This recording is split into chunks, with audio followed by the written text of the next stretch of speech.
Kira-kira merek legendaris yang nemenin masa kecil kita masih oke nggak ya buat jadi investasi di masa sekarang? Kita semua pasti kenal snack taro kan? Nah, perusahaan di baliknya, FKS Food Sejahtera atau AISA, baru aja ngeluarin laporan keuangan yang penuh kejutan loh. Ini setelah mereka melewati masa restrukturisasi yang panjang dan cukup berat. Yuk, kita bedah bareng-bareng fundamentalnya. Oke, langsung aja ke angka utamanya ya. Di tahun 2025, Aisyah sukses naikin laba bersihnya sebesar 28% dari tahun sebelumnya. Wow, di tengah kondisi ekonomi yang serba nggak pasti, angka ini tuh sinyal yang kuat banget. Ini kayak tanda kalau mesin perusahaan ini benar-benar udah nyala lagi setelah periode yang sulit. Angka ini jelas bikin siapapun yang ngikutin pasar jadi penasaran. Tapi, disinilah ceritanya jadi menarik. Di balik laba yang kelihatannya kinclong itu, ada satu misteri. Arus kas dari operasi mereka malah anjlok, terjun bebas. Ini dia inti dari analisis kita kali ini. Gimana ceritanya perusahaan yang untung gede, malah kas dari operasinya seret banget? Ini yang harus kita investigasi lebih dalam. Oke, supaya kita bisa ngerti angka-angka tadi, kita harus paham dulu, Aisyah ini sebenarnya bisnisnya apa sih? Ini bukan cuma perusahaan snack loh, ada mesin bisnis lain yang jadi fondasi kuat buat mereka. Mari kita lihat lebih dekat. Nah, ini dia yang menarik dari bisnisnya Ayesa. Jadi, bisnis mereka itu kebagi dua. Pertama, ada makanan ringan yang nyumbang 61% pendapatan. Tentu jagoannya ya si Taro itu. Terus yang kedua, ada segmen makanan pokok sebesar 39%. Isinya kayak bihun dan mie kering. Ini strategi yang pintar.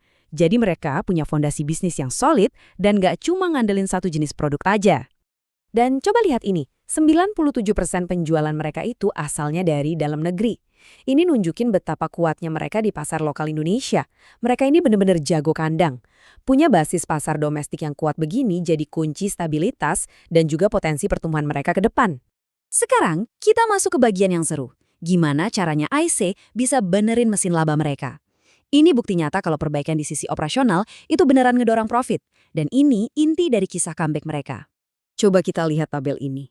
Margin kotornya naik jadi 38,9%. Ini krusial banget loh. Apalagi di tengah harga bahan baku kayak jagung dan gandum yang suka naik turun. Dan perhatiin deh, meskipun laba usahanya turun dikit, mungkin karena biaya penjualan atau promosinya naik ya, tapi lihat laba bersihnya, melonjak signifikan. Artinya mereka sekarang jauh lebih efisien dalam mengubah penjualan jadi keuntungan bersih.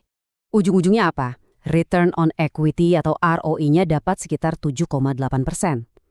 Angka segini tuh sehat banget loh, apalagi untuk perusahaan yang baru aja selesai beres-beres rumahnya setelah restrukturisasi besar-besaran. Ini nunjukin kalau modal dari investor sekarang dikelola jauh lebih efektif buat ngasilin untung. Oke, sekarang kita sampai di bagian klimaks cerita kita, di mana ada sesuatu yang kelihatan janggal di laporan keuangan dan perlu kita selidiki. Inilah saatnya kita pecahkan bareng-bareng misteri arus kas yang anjlok tadi. Nah, ini dia visual yang ngegambarin masalahnya dengan jelas. Laba bersihnya cakep, plus 89 miliar. Tapi cash yang dihasilin dari operasi cuma 22 miliar. Jomplang banget kan? Pertanyaannya simpel, duitnya kemana? Kok bisa untung tapi nggak jadi duit di bank? Dan inilah jawabannya. Ternyata ada pembayaran sebesar 150 miliar rupiah ke rekening penampungan atau escrow di KPK. Yang paling penting untuk dicatat, ini tuh kejadian sekali aja, one-off event. Dan ini terkait kasus hukum lama yang sama sekali nggak melibatkan manajemen yang sekarang. Jadi kalau angka 150 miliar ini kita keluarin dari perhitungan, arus kas operasi AISA itu sebenarnya sehat walafiat. Nah, misteri terpecahkan. Begitu misteri tadi selesai, kita bisa lihat lagi betapa kuatnya fundamental perusahaan ini. Rasio utang terhadap modalnya cuma 0,82 kali. Angka ini aman banget. Artinya neraca keuangan mereka sekarang jauh lebih sehat dan ramping setelah restrukturisasi. Mereka udah nggak lagi pusing sama tumpukan utang. Oke, kita udah lihat kinerja masa lalunya. Sekarang pertanyaannya, ke depannya gimana? Apakah kondisi Aisyah sekarang ini adalah sebuah peluang investasi yang tersembunyi atau jangan-jangan malah sebuah jebakan? Mari kita timbang bareng-bareng. Salah satu indikator favorit para investor, laba per saham atau EPS, angkanya juga terus tumbuh. Gampangnya gini, setiap lembar saham yang Anda punya, secara teori sekarang menghasilkan laba yang lebih besar dari tahun kemarin. Ini nunjukin kalau dari sisi valuasi, saham perusahaan ini jadi makin kelihatan menarik. Tentu, nggak ada investasi yang tanpa resiko. Ada risiko konsentrasi pelanggan, di mana 74% penjualan mereka bergantung ke satu pelanggan besar. Tapi, ini diimbangin sama senjata mereka yang kuat banget. Merek yang super ikonik dan efisiensi operasional yang terus membaik. Nah, ini dua sisi mata uang yang harus kita pertimbangkan baik-baik.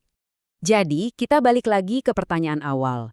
Dengan semua perbaikan fundamental ini, neraca yang lebih sehat, dan efisiensi yang makin oke, apakah harga saham Aisa saat ini sudah mencerminkan semua cerita comeback ini? Atau jangan-jangan pasar belum sadar dan masih ada peluang tersembunyi bagi investor? Nah, itulah pertanyaan inti yang harus Anda jawab setelah melihat semua data ini.